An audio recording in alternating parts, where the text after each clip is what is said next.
스승을 넘어 아비가 되라. 네, 기도하겠습니다. 하나님, 새해 첫 예배로 주님 앞에 나아갑니다. 이 시간 또 말씀 앞에 나아가는 모든 가정들을 축복하시고 오늘도 주의 말씀으로 우리의 영을 깨워주시고 가르쳐 주옵소서.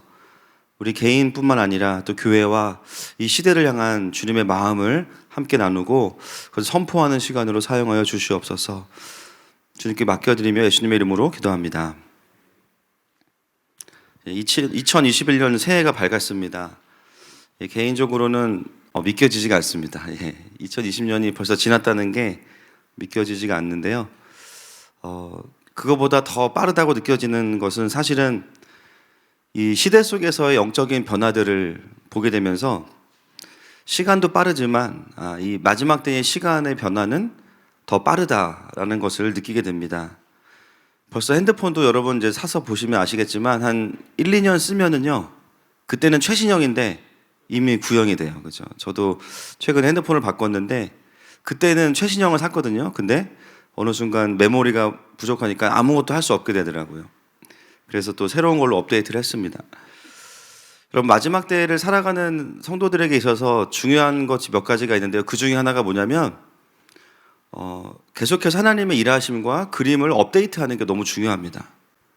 하나님이 이미 이만큼 일하고 계시는데요, 여전히 과거의 그림 그리고 이전에 경험했던 하나님을 붙잡고 거기에 모든 걸 맞추려고 하다 보면 신앙생활이 어려워져요. 그래서 새로운 포도주는 새 부대에 담는 게 맞습니다. 그래서 저희 교회가 추구하고 또 집중하는 게 무엇입니까? 하나님의 시즌을 이해하고 또 거기에 건강하게 따라가는 교회가 되는 것 아니겠습니까? 아마 가정에서 또 오랫동안 예배하다 보면 이런 부분들이 또 틈이 생길 수 있지만 올 한 해는 우리가 영적으로 더 좀 하나가 될 수 있기를 선포하고 축복합니다. 올 한 해 저희 교회 표어를 한번 같이, 저희가 이제 말씀의 제목이었지만 다시 한번 좀 외쳐보겠습니다.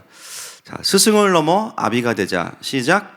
스승을 넘어 아비가 되자. 네, 스승을 넘어 아비가 되자. 원래는 이제 영적인 아비가 되자인데 이제 구호는 짧은 게 좋아서 스승을 넘어 아비가 되자로 외쳤습니다. 앞으로 몇 주간은 창세기 강해를 좀 쉬고 영적인 아비됨에 대한 메시지를 좀 나누려고 합니다. 그래서 개인적으로도 아마 여러분 각자에게 아주 귀한 성숙의 시간이 될 줄로 믿습니다. 그리고 또 교회와 이 시대 가운데 메시지를 나누면서 이것이 왜 필요한지를 좀 함께 보려고 합니다. 저희가 이제 오늘부터 좀 보려고 하는 이 아비됨은요, 단순한 아버지에 대한 이야기가 아닙니다. 정확하게는 성경이 말하고 있는 영적인 아비는 어떤 사람이어야 하는가를 이야기하는 것입니다.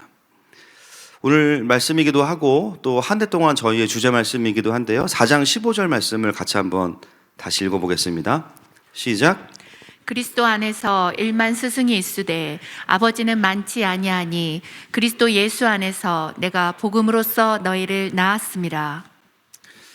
오늘 4장 15절을 중심으로 보겠지만 여러분 성경을 볼 때요, 항상 제가 말씀드리는 게 뭐냐면 그 단어 하나, 그 한 절 가지고 와서 이렇게 보는 것도 의미가 있어요. 그러나 여러분 항상 저희가 추구하는 게 뭐예요? 성경 전체의 흐름과 이 맥락 속에서 이 단어가 의미하는 게 뭐냐를 항상 이야기합니다.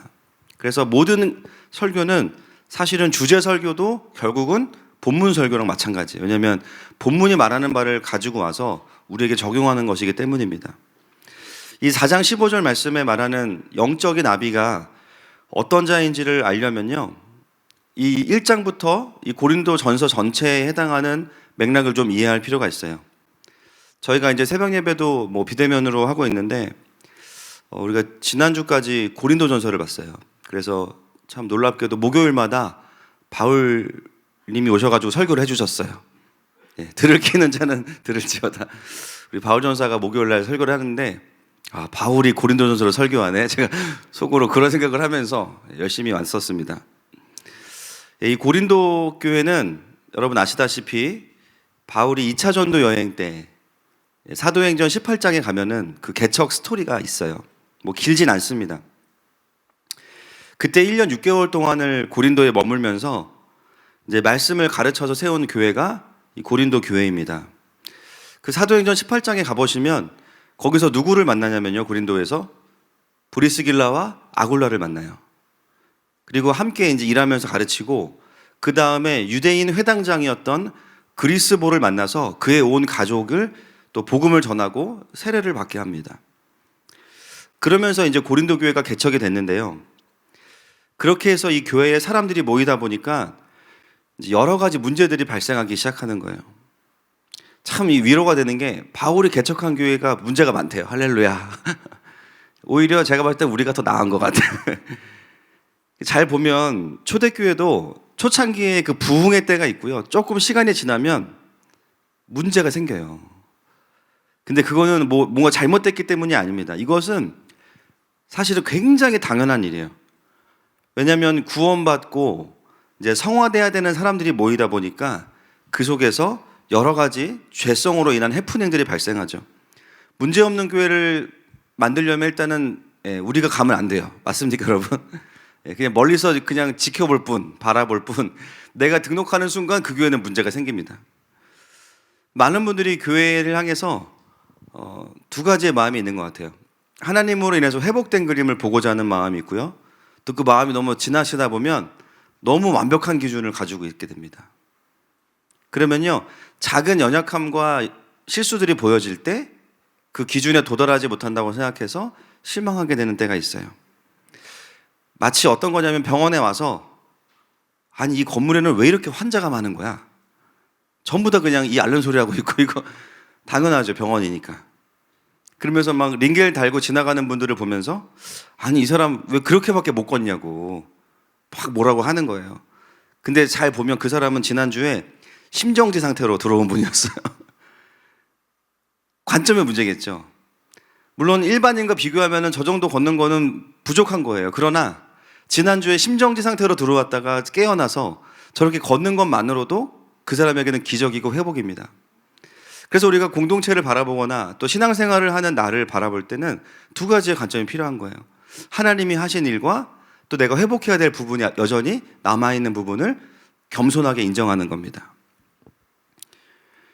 그런 면에서 병원은 교회와 굉장히 좀 상통한 부분이 있는 것 같아요. 그래서 교회의 문제라는 것은 정확하게는 성숙을 향한 갈등과 죄와의 싸움입니다. 그래서 문제가 없는 교회는 사실은 죽은 교회일 거예요.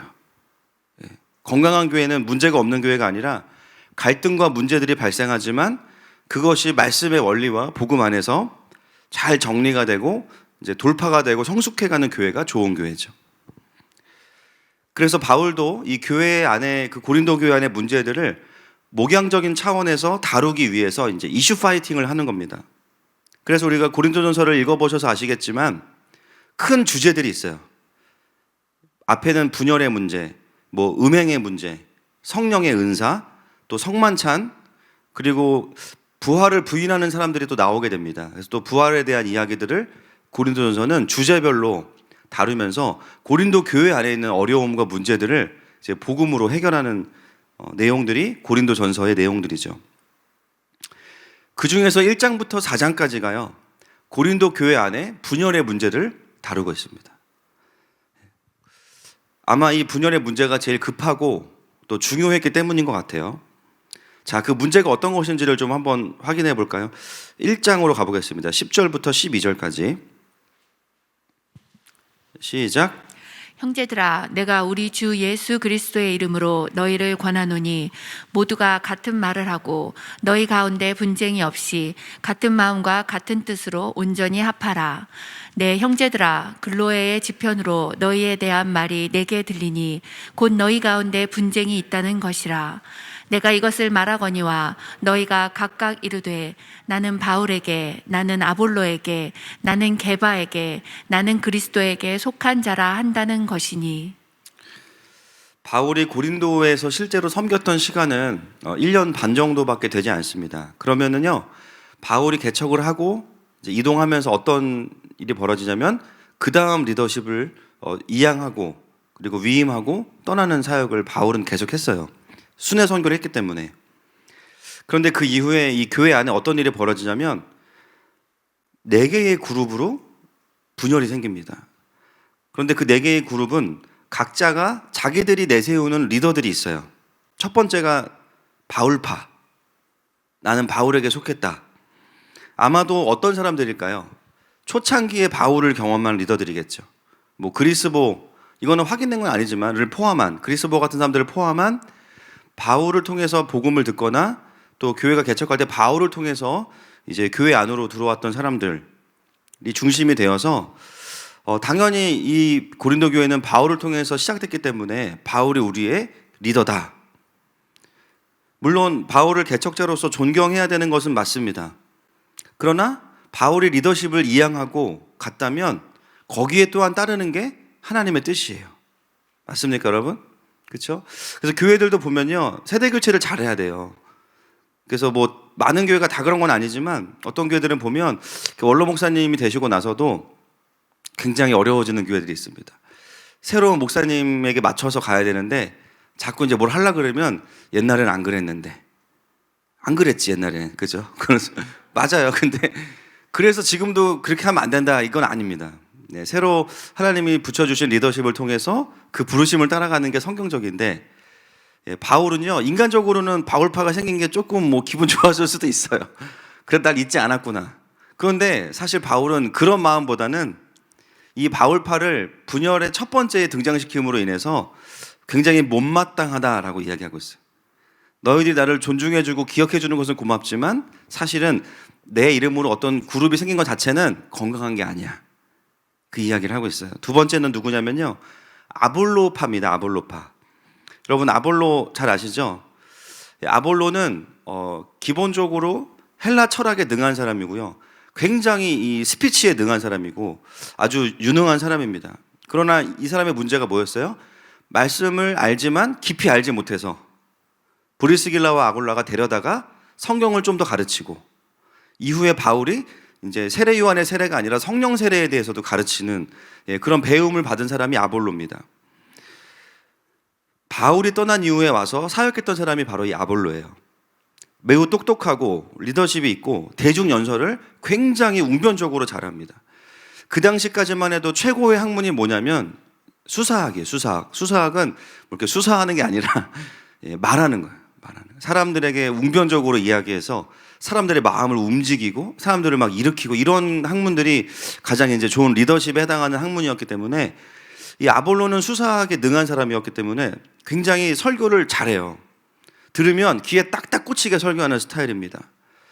여러분 생각해 보세요. 그전 목회자가 누구예요? 바울이잖아요. 바울 아시죠, 여러분? 바울 아시죠? 일단 외모가 예수님을 너무 많이 닮았어. 흠모할 게 없고, 또 글에는 능하나 말에는 조랍니다. 설교할 때 앉아가지고 얻어치는 게 아니잖아요. 말로 해야 되는데, 여러분 다 아시겠지만 우리 바울 형님의 아주 뛰어난 예화가 있잖아요. 설교로 사람을 살려야 되는데 죽여버렸어요. 그죠? 아니, 얼마나 설교가 그렇게 졸리면은, 그죠? 잠자던 유두고가 떨어져가지고 죽어가지고 주님이 이제 미안하니까 대신 살려주셨는데, 이게 너무 비교가 되는 거예요. 그러니까 그전에는 바울이 등장하면 다들 잘 준비를 하는 거예요. 어디가 오늘 안 들킬까? 근데 아볼로는 졸릴 새가 없어. 너무 설교를 잘하니까 막 듣는 사람들이 막 벌써 끝났어? 다음 주가 기다려진다. 그러니까 순식간에 어떻게 돼요? 아볼로에게 속한 사람들이 막 일어나기 시작하는 거예요. 그래서 이제는 아볼로파다. 세 번째, 게바에게 속한 자. 게바가 누굽니까? 베드로잖아요. 제가 이 부분을 좀 조사해 봤는데 명확히 나온 건 없습니다. 베드로가 과연 그 고린도 교회에 방문했었나? 가능성으로 보자면 베드로 역시도 아내와 함께 순회하는 사역을 했기 때문에 그 여정 중에 고린도에 들렸을 수도 있어요. 그러나 확실한 건 아닙니다. 또 한 가지는 뭐냐면 예루살렘에서 그 당시에 베드로가 이제 쉽게 말하면 총회장이었거든요. 총회장. 교단은 하나밖에 없었고, 예루살렘에서 베드로의 지도를 받던 유대인들이 고린도로 와서 생겨난 그룹일 가능성도 있습니다. 둘 중에 하나일 거예요. 둘 다의 공통점은 뭐냐? 이 사람들이 베드로를 중요시 여기는 이유는 베드로 자체에 대한 부분도 있지만 바울이 하는 설교 가운데 뭔가 율법을 넘어서서 복음을 말하니까 불편한 거예요. 그 전까지는 유대인으로서 율법에 대한 부분을 중심으로 신앙생활을 해왔는데 바울은 그것보다 훨씬 더 넓은 의미에서 복음을 이야기하니까 뭔가 불편한 거예요. 그래서 율법을 중요시 여기는 사람들이 베드로를 내세워서, 사실 베드로도 복음을 말하고 있는데 또 하나의 파를 만든 그룹이 이 게바에 속한 사람들일 겁니다. 네 번째, 그리스도파. 많은 경우에 우리가 이제 본문을 읽으면서 여기 그리스도파는 그래도 살아있네 라고 생각할 수 있지만, 여러분이 그리스도파가 건강했다면 굳이 뒤에 2장 3장에 걸쳐서 바울이 복음을 다시 전할 필요가 없습니다. 그냥 그리스도파의 손을 들어주면 돼요. 그런데 그렇게 하지 않고 그리스도파를 하나의 파당으로 이야기하는 이유는 그들 또한 건강하지 않았기 때문입니다. 이 그리스도파는요, 어떤 사람들이냐면 앞에 나와 있는 세 부류에 속하지 않는 자들로서 아마도 예수 그리스도의 교훈을 직접 들었거나 아니면 그 어떤 리더와도 연관성이 없는 사람들을 중심으로 생겨났을 겁니다. 이들의 특징은 뭐냐면 모든 권위를 부정하는 사람들이에요. 우리는 바울도 아볼로도 베드로도 사실은 다 필요 없다. 지금으로 따지면 어떤 사람들일까요? 어디에 가까울까요? 무교회주의자에 가깝습니다. 목회자 필요 없어. 교회도 필요 없어. 그러면서 어떻게 생각해요? 너희들은 인간을 내세우지만 인간의 중보가 필요 없어. 우리는 예수님만 있으면 돼. 어떻게 보면 맞는 말이지만, 여러분, 목회자와 공동체를 부인하는 신앙생활은 성경적이지 않아요. 모든 신앙생활은 하나님이 주신 권위자와 그리고 성경이 말하는 공동체 안에서 성장해 가는 겁니다. 그게 성경적인 신앙생활이죠. 그런데 이 그리스도파는요, 어떤 경향성을 띠고 있냐면 목회자에 대한 부정함, 그리고 공동체에 대해서도 굉장히 아주 약한 소속감들을 가지고 있던 사람들입니다. 그래서 이들의 상태를 플루머라는 성경학자가 뭐라고 이야기했냐면요, 그들은 교만과 영적인 우월주의에 빠져 있다. 자신들이 그리스도에게 속해 있다고 말하지만 사실은 그리스도께서 그들에게 속한 꼴이 되어버렸다. 이렇게 말하고 있습니다. 고린도 교회가 이렇게 네 가지의 그룹으로 이제 나누어진 거예요. 이게 이제 그 당시의 현상입니다. 이 분열의 문제를 좀 깊이 들여다보면 단순히 이제 그룹이 나누어진 게 핵심이 아니라는 것을 알게 돼요. 여러분, 사실 바울과 베드로와 아볼로는 서로 사이가 나쁘지 않아요. 그렇죠? 서로 이렇게 막 많이 싸우거나 그러지 않았어요. 한 번 뭐 조금 이제 썸띵 있었지만 그게 고린도 교회 리더가 누구냐 이 문제를 가지고 싸운 건 아니었어요. 그러므로 이 문제의 핵심은 이 리더들이 서로 자기의 그룹을 만든 게 문제가 아닌 거예요.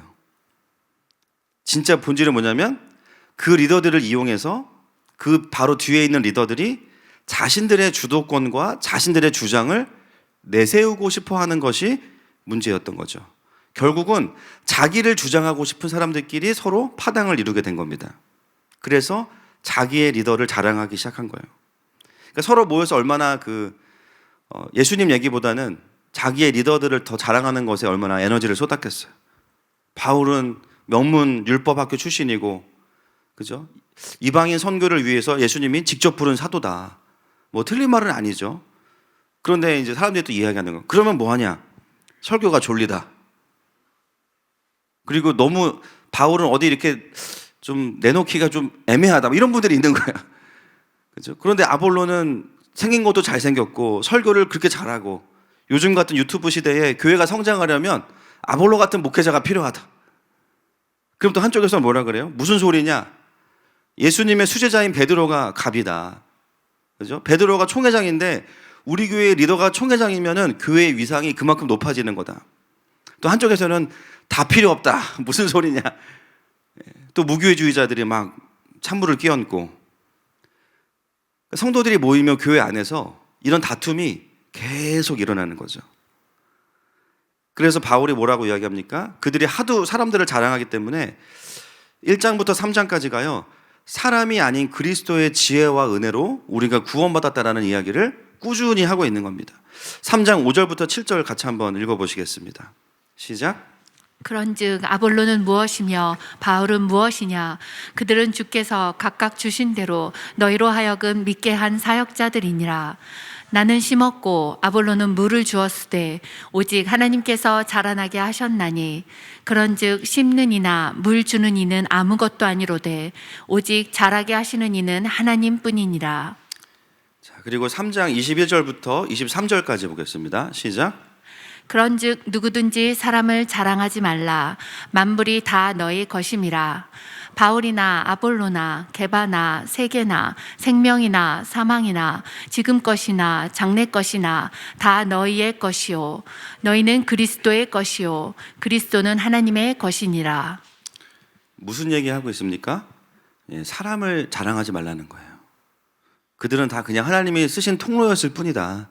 나는 심었고 아볼로는 물을 주었고 중요한 건 뭐예요? 하나님이 자라나게 하셨다.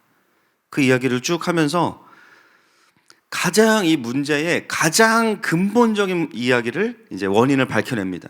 3장 1절부터 3절이에요. 시작. 형제들아, 내가 신령한 자들을 대함과 같이 너희에게 말할 수 없어서 육신에 속한 자, 곧 그리스도 안에서 어린 아이들을 대함과 같이 하노라. 내가 너희를 젖먹으려고 먹이고 밥으로 아니하였노니 이는 너희가 감당하지 못하였음이거니와 지금도 못하리라. 너희는 아직도 육신에 속한 자로다. 너희 가운데 시기와 분쟁이 있으니 어찌 육신에 속하여 사람을 따라 행함이 아니리요. 바울은 이 고린도 교회의 근본적인 문제가 어디에 있다라고 하냐면요. 이 표현을 제가 쉽게 바꿔드릴게요. 미성숙함에 있다라고 판단했습니다. 어린아이와 같고 단단한 것을 먹지 못하고 그리고 육신에 속해 있는 것. 이게 뭐냐면 미성숙한 거예요. 그렇다고 해서 이들이 거듭나지 않은 것은 아닙니다. 그러나 그들이 지금 미성숙하다라는 거예요. 특히나 교회 전체가 그렇다기보다는 사실은 그 파당을 나누는 일에 앞장서고 있는 리더들을 향해서 하고 있는 말이죠. 고린도 교회는요, 굉장히 지식과 은사가 풍성했습니다. 그런데 그들의 가장 큰 문제점은 뭐였냐면 굉장히 미성숙했다라는 거예요. 그런데 그럴 수밖에 없겠죠. 여러분, 지금 이 고린도전서를 쓰는 시점이 개척한 시점으로부터 길어야 5년, 지금 3차 전도 여행 중에 쓰고 있기 때문에 제가 계산해 보니까 한 5년 정도밖에 텀이 없어요. 교회가 세워진 지 5년밖에 안 됐고요. 더더군다나 그때는 수평이동이 아니라요. 새로 믿게 된 사람들과 유대교에서 개종한 사람들이 공동체를 이루고 있기 때문에 대부분이 다 초신자입니다. 그러니까 이제 예수님을 믿고 뜨겁긴 하지만 자신 안에 있는 죄성과 연약함과 어떻게 싸워야 되는지 잘 몰라요. 일단 모여서 예배하고 하나님의 임재가 있고 너무 좋은데 이들의 문제는 뭐냐면요. 지금 이들은 아직 성숙해가는 과정 가운데 있다 보니까 여러 부분이 미성숙하다라는 겁니다. 그런데 그 미성숙함이 드러난 것 중에 하나가 뭐냐면 이들이 스승은 되려고 하지만 아비는 되려고 하지 않는다라는 것을 바울은 이야기하고 있어요. 여러분, 스승과 아비의 차이가 뭘까요? 스승과 아비의 차이. 사실 오늘 본문이 말하는 스승은 우리가 이제 조금 더 정확히 보면요. 학교나 학원 선생님과는 좀 다른 개념입니다. 여기에 쓰여있는 스승이라는 단어는요. 생활하는 가정교사를 의미하는 단어가 써 있어요. 즉 아이들이 통학하는 문제부터 숙제, 예의범절, 같이 살면서 모든 걸 가르쳐주는 스승이라는 단어를 쓰고 있습니다. 여러분, 이 역할은 굉장히 필요한 역할이고요. 꼭 해야 되는 일입니다. 그러나 그럼에도 불구하고 바울은 스승과 아비를 구분하고 있습니다. 여러분, 아무리 학교 선생님이, 물론 학교 선생님들도 아이들을 이제 다음 세대와 또 자녀처럼 기르시는 분들이 많이 있으세요. 너무 감사한데, 그러나 그럼에도 불구하고 부모와 똑같을 수는 없습니다. 똑같을 수는 없어요. 자녀에 대한 최종적인 책임은 누가 갖게 돼요? 부모가 갖게 됩니다. 스승이 아무리 사명의식이 뛰어나도요, 부모만이 갖는 자녀에 대한 완전한 책임감과는 같을 수가 없죠. 바울에게 있어서 고린도 교회는 개척한 교회가 아니었어요. 그보다 더 와닿는 의미가 뭐냐면 자기의 자녀들이었습니다. 이 차이점을 이야기하고 있어요. 속을 썩이든 뭐 말을 잘 듣든 그건 그 다음 문제고 자녀예요, 자녀. 그래서 바울은 4장의 앞에 보면 고린도 교회를 세우면서 자신이 지불한 대가들이 무엇인지를 이야기합니다. 근데 그게 힘들었다거나 뭐 알아달라고 이야기하는 게 아니에요. 아비들은 그 대가를 지불하는 것이 당연하고 어렵지 않다는 거예요. 그런데 다른 그 이후에 세워진 리더들은요, 대가지불은 하지 않으면서 가르치려고만 들고 움직이려고만 든다라는 것이죠. 좋은 스승은 나쁜 게 아닙니다. 필요해요. 그러나 오늘 바울은 그 스승의 개념만으로는 이 교회가 성장해 갈 수 없다라는 것을 이야기하고 있습니다. 스승의 마음으로는 결국 영혼들을 끝까지 품을 수 없다는 것을 이야기해요. 결국 이 문제는 어떤 문제냐면 교회가 세워지고 오래되지 않다 보니까 세워진 리더들이 성숙할 수 있는 시간들이 부족했다는 거예요.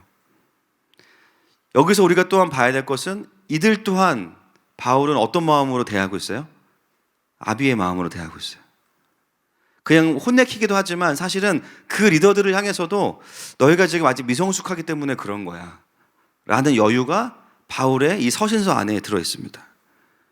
여러분, 리더들이 이 정도였다면 사실 성도들은 더 많이 미성숙했겠죠. 그렇지 않습니까? 그래서 바울은 이 문제를 미성숙의 문제로 이야기하고 있는 것입니다. 여러분, 우리가 신앙생활하면서 사실 처음부터 성숙한 분들이 뭐 있나요? 없죠. 예, 그리고 미성숙한 사람들의 특징이 있어요. 자기가 미성숙하다는 걸 몰라요. 이게 진짜 힘든 겁니다. 그래서 미성숙은 교만과 연결되어 있어요. 성숙한 사람들은 겸손해요. 뭘 들으면 배우고요, 성장해요.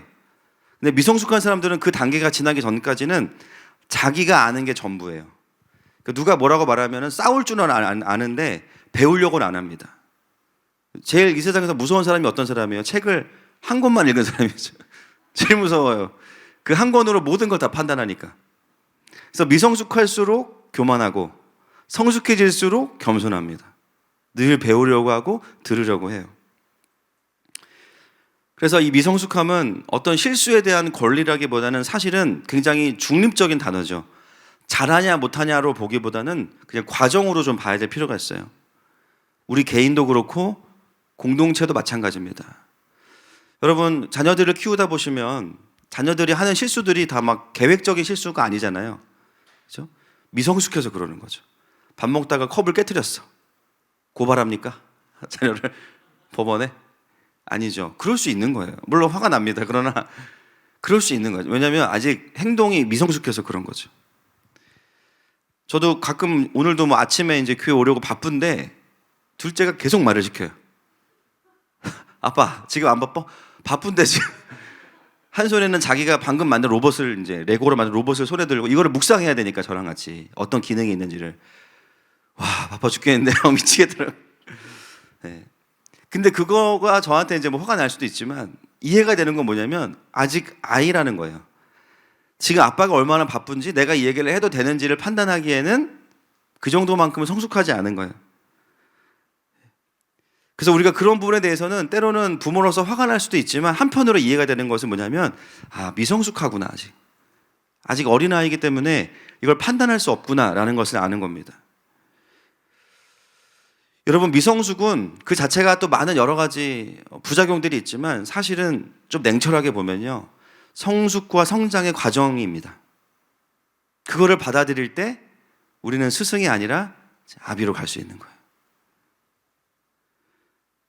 그렇기 때문에 오늘 바울은 고린도 교회에 일어난 그 분열의 문제를요, 미성숙함으로 진단하고 그 문제를 분명한 진리와 복음 위에서 해산의 수고를 통해서 해결할 수 있는 영적인 아비가 고린도 교회에 필요하다라고 이야기하고 있는 거예요.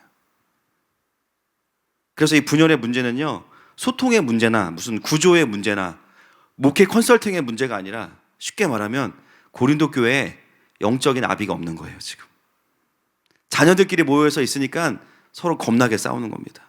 네가 옳으냐 내가 옳으냐, 네가 조금 더 느렸냐 내가 조금 더 느렸냐, 불공평하다, 내가 리더가 되겠다. 이 싸움의 문제가 뭐예요? 다 자녀들이 가득하기 때문입니다.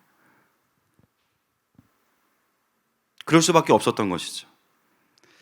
저는 오늘 이 권면을 하고 있는 내용도 너무 귀하지만 진짜 귀하다고 느껴지는 거는 이 권면을 누가 하고 있어요? 지금 바울이 하고 있어요.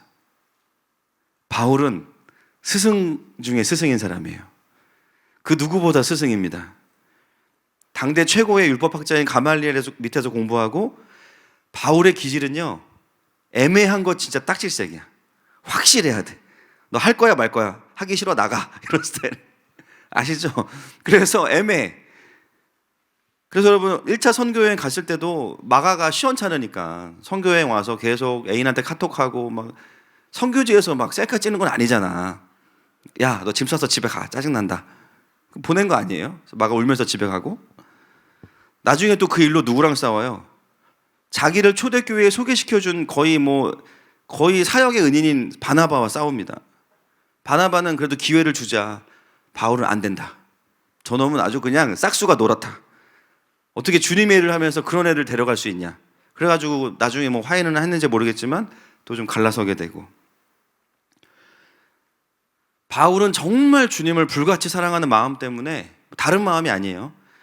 하나님 나라에 도움이 안 되면 다 내쳐야 됩니다. 일단 다 역적이에요. 일단. 그리고 준비된 사람들과 제대로 하고 싶어하는 스타일을 갖고 있는 사람이 바울이에요. 여러분, 사실 우리가 어떤 일을 할 때 제일 편한 게 뭐예요? 준비된 사람들이랑 하는 거예요. 하기 싫은 사람을 막 억지로 설득해서 그죠? 억지 춘향으로 막 끌고 와가지고 꼬다는 보리자루처럼 앉아있고 진짜 힘듭니다. 사실은 뭔가를 할 때 제일 편하고 좋은 거는 마음 있는 사람들끼리 모여서 그 일들을 하는 겁니다. 훈련받는 것도요, 준비가 된 사람들을 훈련하는 게 제일 편해요. 제가 중국 그 신학교 강의하러 가서 되게 인상 깊었던 게 뭐냐면, 강의를 시작도 안 했는데 우는 분들이 계세요. 진짜 저는 같이 울었어요. 그래가지고 그냥 인사했는데 울기 시작하시는 거예요.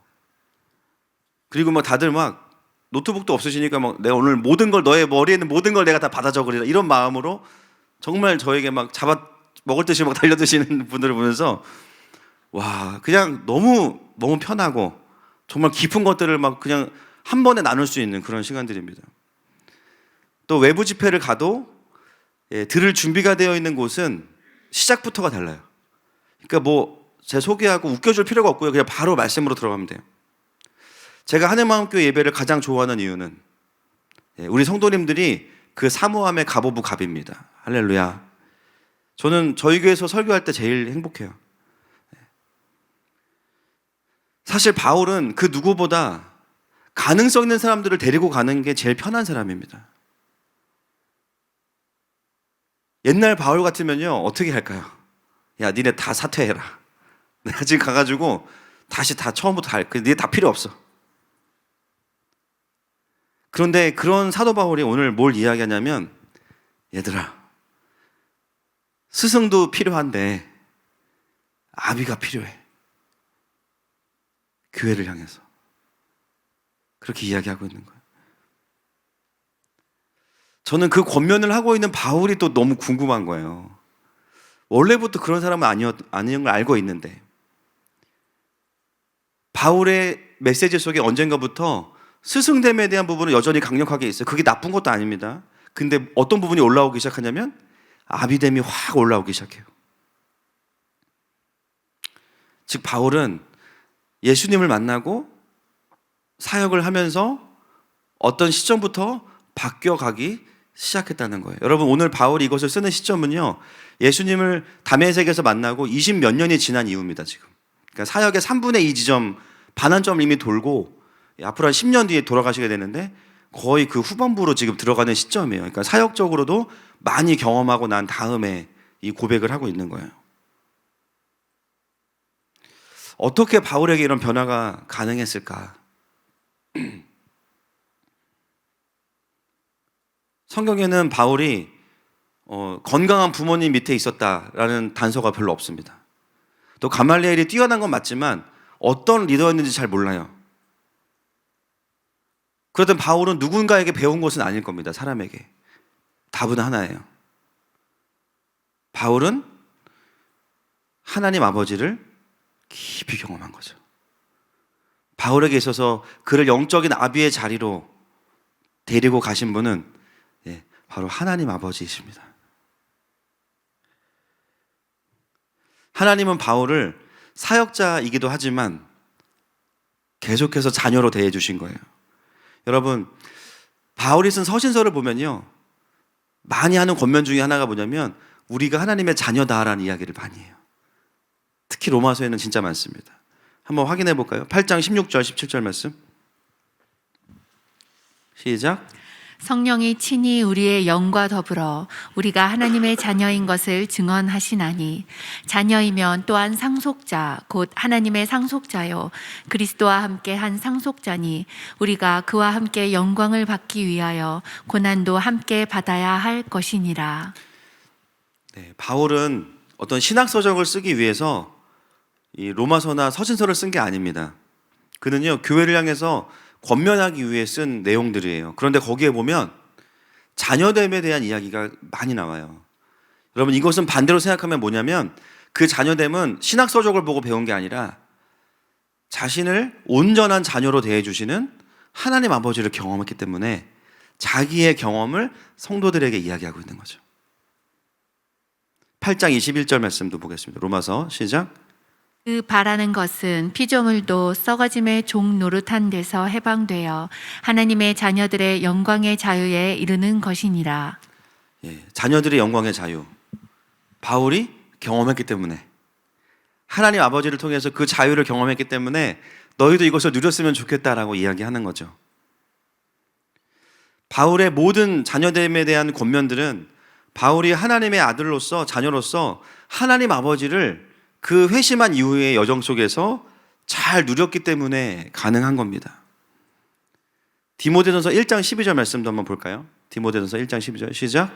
나를 능하게 하신 그리스도 예수 우리 주께 내가 감사함은 나를 충성되이 여겨 내게 직분을 맡기심이니. 예, 너무 귀한 말씀이에요. 여러분, 바울은 아시겠지만 완벽주의예요. 저도 그렇고 완벽주의인데, 그럼에도 불구하고 바울이 사역하면서 깨닫는 것은 뭐냐면, 나의 완벽주의가 완벽한 건 아니구나를 깨닫죠. 이게 이렇게 돼야 돼. 근데 안 될 때가 진짜 많아. 지금 내 계획은 로마에 갔어야 돼. 근데 안 돼. 그렇게.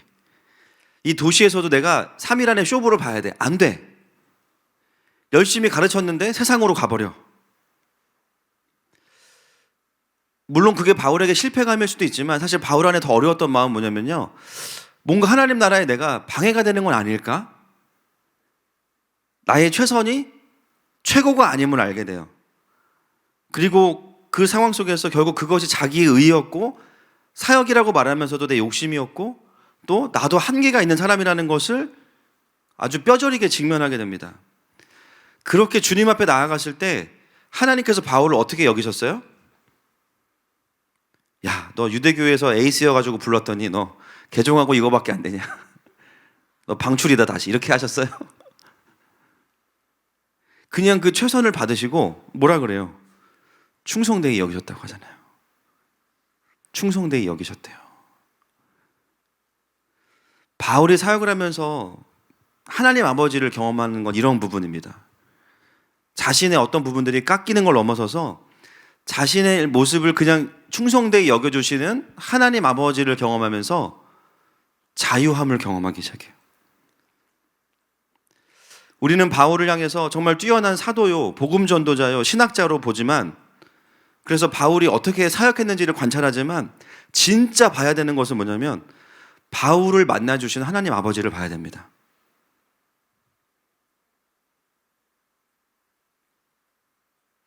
바울은 그 시간들을 보내고 나서 하나님 앞에서의 시간들을 경험하면서 교회 개척도 하고 여러 가지 사역들을 다양하게 하면서 깊이 깨닫게 된 것이 바로 이거예요.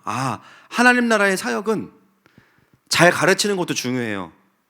그러나 우리가 하는 것은 지식을 전달하는 게 아니라 그 지식을 담지한 영혼을 출산하는 거구나. 자기가 출산되어진 경험이 있으니까. 그거를 깨닫기 시작하는 거예요. 바울의 어떤 방향성과 강력한 리더십과 추진력은 동일합니다. 그런데요, 어떤 엔진이 하나 올라오기 시작하냐면 이 하나님의 아버지 되심에 대한 것이 아비됨으로 바울에게 장착이 되기 시작하는 거예요. 그러면서 바울 자체가요, 성숙해지고 영적인 아비가 된 겁니다. 무엇을 말하고 있습니까? 하나님 나라의 리더는 지식을 전달해서 세워지는 것만이 아니라 내 힘으로 사람들을 갱생시켜서 만드는 게 아니라 결국은 출산하는 것이구나. 처음부터 다 되어 있는 성인을 만드는 게 아니에요. 잔소리 다 해가지고 막 내가 만드는 게 아니에요. 영적인 신생아부터 시작하는 겁니다. 여러분, 저희 교회 정말 신생아들이 뭐 계속해서 지금 뭐 생겨나고 태어나고 막 그러는데, 이 세상에 가장 그 무력한 존재가 신생아잖아요. 오죽하면 자기 목도 못 가눕니다. 잘못 뜨면 큰일 나요. 그래서 막 난리 납니다. 그렇죠? 그것도 한 100일 지나야 이제 목을 가누는데, 뭐 말이나 강아지나 소는 태어나서 눈만 뜨면 다 합니다. 왜 하나님은 사람을 그렇게 아무것도 할 수 없는 존재로부터 키워가게 우리에게 맡기셨을까? 우리도 그렇게 자라났고, 그렇게 무력한 아이를 우리가 하나부터 열까지 다 챙기면서 경험하는 게 뭐예요? 하나님께서 우리를 이렇게 돌보고 계시는구나. 영적인 신생아예요. 하나님이 돌봐주시지 않으면 아무것도 할 수 없어요. 영혼들을 품고 가르치고 기다리는 것 자체가 무엇입니까? 티칭을 넘어서서 인큐베이팅이에요. 삶과 그 사람의 미래와 모든 것들을 다 함께 양육해가는 과정이 하나님 나라의 리더들을 키우는 겁니다. 바울은 자신도 그랬고요. 물론 탁월한 스승이지만 그 모든 것을 다 가진 것 위에 영적인 아비됨을 통해서 또 다른 자녀가 태어나고, 그 태어난 자녀가 아비가 된다는 원리를 하나님 아버지를 경험하면서 또 사역을 통해서 깨달으게 된 겁니다. 그래서 바울에게 고린도 교회는 자녀인 겁니다. 그러니까요, 엄청 센 얘기를 막 엄청나게 많이 하는 거예요. 4장 뒤에 보면은 그렇게 말하죠. 내가 매를 가지고 나아가랴, 사랑을 가지고 나아가랴. 바울의 권면은 개척한 목사로서의 권면이 아니에요. 아비로서의 권면이에요. 그래서 바울은 고린도 교회를 질책만 하는 게 아니라 그 교회를 세우기 위해서 한 가지의 특단의 조치를 합니다. 17절 말씀, 4장 17절. 오늘 본문 바로 뒤에 있는 말씀. 시작. 이로 말미암아 내가 주 안에서 내 사랑하고 신실한 아들 디모데를 너희에게 보내었으니 그가 너희로 하여금 그리스도 예수 안에서 나의 행사 곧 내가 각처 각 교회에서 가르치는 것을 생각나게 하리라. 네, 디모데를 보냅니다. 왜 보냅니까? 네, 영적인 아들이기 때문이죠. 그 말은 디모데는 영적인 출산의 과정을 경험해 본 사람이라는 겁니다. 여러분, 디모데가 바울과는 정반대의 성향인 거 아시죠? 디모데는 굉장히 안정적이고 또 유순하고 또 모태신앙이면서 바울의 성향과는 정반대예요. 그런데 그런 디모데를 바울이 영적으로 다시 해산해냈습니다. 야성도 부족하고 도전감도 없지만 그를 영적인 아들로 세워냈다는 얘기는 뭐냐면 그 과정을 온전히 같이 거쳤다는 이야기입니다. 즉 디모데는요, 지금 고린도 교회에 있는 그 리더들과는 좀 다르다는 거예요. 어떤 게 있어요? 영적인 아비됨이 무엇인지를 알고 있다는 거예요. 그래서 바울은 특단의 조치로 아비의 리더십을 갖고 있는 디모데를 고린도 교회에 투입하게 되는 것이죠. 여러분, 이 땅에 아비의 리더십으로 오신 리더십의 완전판, 바로 예수님이십니다. 성부 하나님의 사랑을 조금도 왜곡 없이 다 경험하고 오셔서 마음 놓고 풀어내신 분이 누구세요? 예수님이에요. 그러니까 아비가 뭔지 모르겠다 그러면 복음서를 보시면 됩니다. 그 예수님께서 사람들을 키워내실 때 제자들을 부르시죠. 마태복음에 보면 본인이 기도하시고 부르시는 거거든요. 본인이 기도하시고 그렇게 기도하고 부른 사람들이 어떤 사람들이에요? 가룟 유다. 그렇죠? 예수님 팔아먹을 거 다 아셨어요. 그리고 우리가 이제 알고 있듯이 의심 3인방 빌립, 나다나엘, 바돌로메 동일인이죠. 또 도마. 또 세베대의 아들 야고보와 요한은 나중에 뭐라 그래요? 주님, 저희들을 좌편과 우편에 한 자리씩 좀 앉아주세요. 이렇게 또 미리 또 사전 선거운동 하시죠. 또 아니, 그렇게 구성된 사람들이 예수님이 기도하고 부른 사람들이라니까요. 이게 뭐가 되겠어요? 여러분, 상식적으로 우리가 세계복음화를 하려면 12명만 뽑아야 된다. 그럼 어떻게 해야 됩니까? 진짜 치열할 거예요. 오디션 막 몇천 대일 해가지고 막 다양한 선교지 상황들을 주고 막 거기서 뚫고 올라온 사람들만 뽑아가지고 12명 딱 해야 되는데 이거는 누가 봐도 주님이 세계복음화에 의지가 없으시다고밖에 말할 수 없는 그런 상황인 겁니다. 근데 예수님은 그렇게 12명 뽑아 놓으시고 나서 참 한숨밖에 안 나오는데, 그들에게 티칭만 하신 게 아니라 예수님은 그들에게 아비가 되어주셨어요. 티칭만 하신 게 아니라 그들을 인큐베이팅 하셨어요.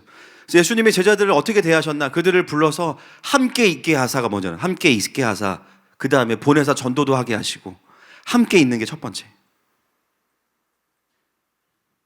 심지어 바울 자신도 완전히 유대인 편에서 예수님을 대적하고 그리스도인들을 잡아 죽이려던 극렬분자인데요, 그런 자신을 이방인 선교를 위한 그릇으로 선택하신 분이 예수님이세요. 아니, 이런 예수님을 보면서 바울이 어떻게 안 바뀔 수가 있겠습니까? 자기는 그렇게 주님한테 용납받고 은혜 받으면서 어떻게 다른 사람을 용납하지 않을 수 있겠어요? 여러분, 이것도 하루 이틀이에요, 진짜. 이거 혼나서 바뀌는 게 아니라 주님께 갈 때마다 용납받으면서 다른 사람들한테는 엄청 높은 기준을 들이대는 이 삶도 하루 이틀 못 갑니다. 왜냐면요, 너무 강력해요, 이게. 1만 달란트를 계속 탕감받으면서 700데나리온 빚진 사람 멱살을 언제까지 잡겠어요, 우리가? 그러니까 용서의 개념이 나에게 용서를 구해서 용서하는 게 아니라 강력한 은혜가 계속 부어지면 여기는 당해낼 도리가 없습니다. 양심상 우리가 그게 안 돼요. 그러니까 하나님 사랑을 깊이 경험하면 용납함이 깊어질 수밖에 없는 건 당연한 이치입니다. 바울은 자신의 굉장히 기준이 높고 완벽함을 추구하는 사람이지만 자신도 거기에 도달할 수 없고, 그런 자신을 받아주시는 하나님 아버지를 경험하면서 그 존재 안에 깊은 여유가 생기기 시작한 거죠. 여러분, 그 예수님도요, 사실은 아기로 이 땅에 오셨어요. 그죠? 지난주에 오셨나요? 지지난주에 오셨나요? 성탄절? 하여튼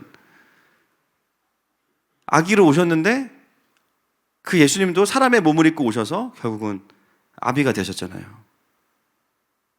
그게 바로 생명의 원리입니다. 그리고 그 아비 아래에서만 또 다른 아비가 나올 수 있는 것이 성경이 말하는 사람을 키우는 원리입니다. 예수님은 누구보다 탁월한 스승이셨어요. 그러나 그분의 목표는 명강사가 아니었습니다. 사람들을 살려내는 아비가 되는 것이었습니다. 어떻게 하십니까? 제자들을 사랑하시되 끝까지 사랑하시고, 십자가에서 죽으셨을 뿐만 아니라 다시 이 땅에 오셔서 성령으로 오셔서 영원히 우리와 함께 하십니다. 그것이 아비됨이에요.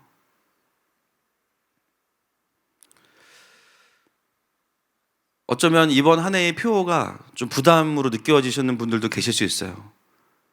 나는 스승도 아직 아닌데 심지어 스승을 넘어서 아비가 되래. 올해는 글렀다. 나는 스승이고 넌 학생이야. 그죠? 나는 학생이야. 나는 글렀어. 여러분, 하나님이 사랑하시는 여러분, 영적인 아비와 어미가 되는 과정은 내가 아비가 돼야지 라고 되는 게 아닙니다. 궁극적으로 하나님 아버지를 아는 것으로부터 출발이 되는 거예요. 그 아버지를 보다 보면 어느새 내가 그 아버지를 닮은 아비와 어미가 되어가고 있는 겁니다. 특히나 많은 분들이, 특히 3040 세대들이 더 그런 경향들이 커요. 내가 참 좋은 어른이 되고 싶다라는 마음이 있어요. 근데 그 이유들을 보면 다 원래의 가정에서 내가 좋은 어른을 경험하지 못했다라는 어떤 마음들이 있습니다. 또 난 좋은 부모가 되고 싶다. 또 살아오면서 우리가 때로는 육신의 부모님과의 시간들이 그렇게 행복하지 않았던, 생각보다 또 때로는 행복이 넘어서서 굉장히 고통스러웠던 시간들을 보낸 분들도 많이 계시죠. 그러다 보니까 어떤 마음들이 있냐면요, 젊은 세대들 안에 자녀를 별로 낳고 싶어 하지 않는 마음들이 있어요. 그래서 가만히 들어봐요. 어떤 마음인지. 나 혼자, 나는 그냥 우리 부부끼리 너무 행복해요. 그러면 좀 혼나야 되지만, 근데 어떤 마음들이 있냐면, 그런 마음보다는요, 어떤 마음들이 있냐면 두려움이 있어요. 내가 자녀를 낳아서 그 자녀에게 좋은 부모가 될 수 있을까? 내가 경험했던 가정은 그렇지 않았기 때문에. 때로는 아빠의 부재, 때로는 엄마의 부재. 나는 제대로 된 아빠의 모습을 본 적이 없는데, 나는 엄마의 그 케어가 뭔지를 모르는데 내가 과연 자녀를 낳으면 그 자녀에게 선물이 되는 부모가 될 수 있을까? 사실은 그 미안한 마음 때문에 자녀를 낳으려는 마음이 있지만 선뜻 가지지 못하는 젊은 부부들을 많이 보게 돼요. 제가 그런 얘기들을 많이 듣습니다. 그런데 그때마다 표현은 안 하지만 제 마음에 이렇게 저려오는 마음들이 있어요. 여러분, 그 마음이 얼마나 귀한 마음이에요. 그죠? 자녀를 낳기 두려운 이유가 자녀에게 내가 해가 될까봐, 내가 자녀를 해칠까봐, 자신이 살아오면서 너무나 힘들었기 때문에 그것을 나의 자녀에게는 아직 생기지도 않았지만 물려주고 싶지 않은 마음들이 큰 거예요. 근데 여러분, 제가 드리고 싶은 말씀이 있어요. 그런 마음을 가진 사람은 이미 아비와 어미입니다. 이미 어른이에요. 그런 마음이 있는 부모는요, 반드시 좋은 부모가 될 수밖에 없어요. 아직 생기지도 않은 자녀의 인생을 벌써부터 고민해주고 있잖아요.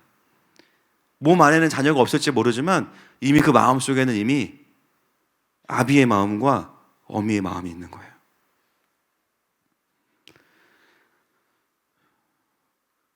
또 자녀를 키우고 계시는 분들은 나를 보면 자녀들에게 내가 그다지 좋은 부모 같지 않다고 느껴지시는 분들도 계시죠.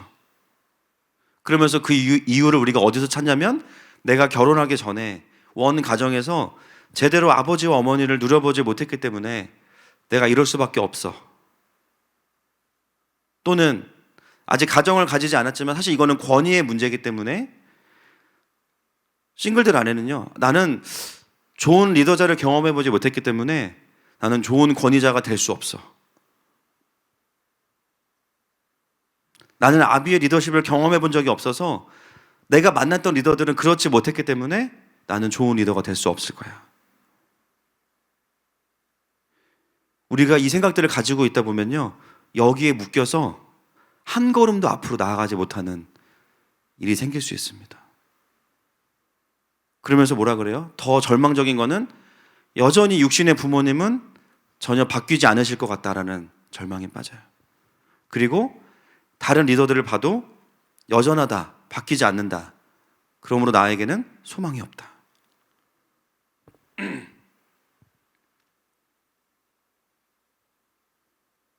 여러분, 오늘 이 본문이 우리에게 어떤 메시지를 던지고 있습니까? 그렇지 않다는 거죠. 우리에게는 이미 그 모든 육신의 부모님과 권위자들의 한계를 초월하신 완전한 하늘 아버지가 계시다는 겁니다. 여러분, 우리의 탯줄은요, 이제 이 땅에 연결되어 있는 자들이 아니에요. 어디에 연결되어 있어요? 하늘에 연결되어 있습니다. 하나님의 보좌와 그분의 마음과 나의 탯줄이 연결되어 있어요. 아무리 건강하고 성령 충만한 부모가 있다 하더라도요, 그 안에서 무조건 좋은 자녀가 나오냐? 그렇지 않습니다. 제가 전에 내적 치유하는 그룹에서 한 2주 정도 같이 합숙한 적이 있었는데요, 정말 아이러니하게도 가장 그 시간 속에서 어려웠던 한 형제가 어떤 형제냐면요, 부모님이 너무 건강해서 문제인 거예요. 상처가 있어야 주님이 필요하잖아요. 얘는 상처가 없대요. 2주일 내내 무슨 얘기하냐면 자기는 상처가 없어서 하나님이 필요하지가 않대. 선교사 나갈 놈인데 이제 영접을 안 해요. 자기는 부모님이 아빠가 너무 잘해주고 자기는 너무 행복하고, 그러니까 뭐 필요 없대. 제가 한번 생각해 봤어요. 지금 돌아보면 그마저도 아마 뭔가 문제가 있다는 생각이 들어요. 제대로 건강하면 사실 하나님 필요한데 이게 뭔가 좀 본인이 그런 메시지를 가지고 있었는지 모르겠지만, 상대적으로 비교해 보면 우리가 받았을 법한 케어들을 받고 그런 환경이었고 그런 영적인 부모님이었음에도 불구하고 전혀 하나님에 대해서는 필요하지 않다고 여기는 형제를 보면서 제가 너무 정말 당황했던 시간이 있습니다. 부모님이 잘해주신다고 해서 또 다 좋은 것도 아니에요. 그렇다면 우리가 이왕 아버지를 경험하기 원한다면 제가 드리고 싶은 권면은 오리지널을 선택합시다. 할렐루야. 하늘 아버지, 신실하시고 변함 없으시고 나보다 나를 더 잘 아시고, 또 우리 아버지가 굉장히 능력이 많으세요. 할렐루야. 뭐 재벌 그 이상입니다. 온 세계가 다 그분, 우리 아버지께 다, 그죠? 그 말은 뭐 우리 거예요. 제가 늘 말씀드리잖아요. 중국 우리 땅입니다. 우리가 인구가 적어서 한국에 있는 거지, 늘어나면 옮길 거예요. 이사 갈 겁니다.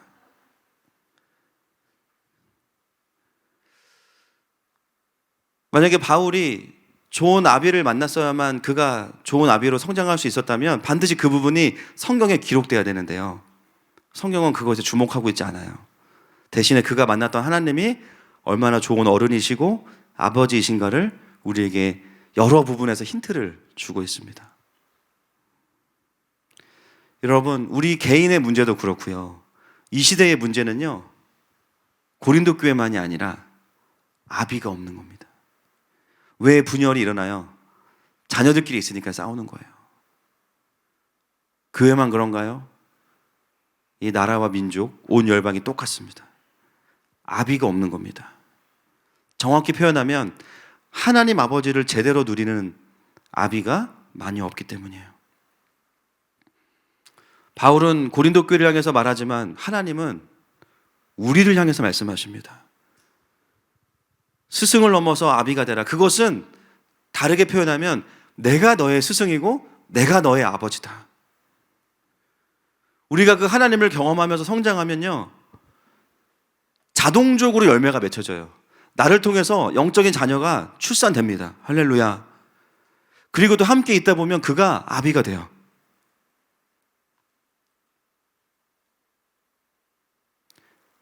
그래서 저희는 앞으로 한 3, 4주 정도 영적인 아비됨을 하나님 아버지를 좀 보기 원하고요.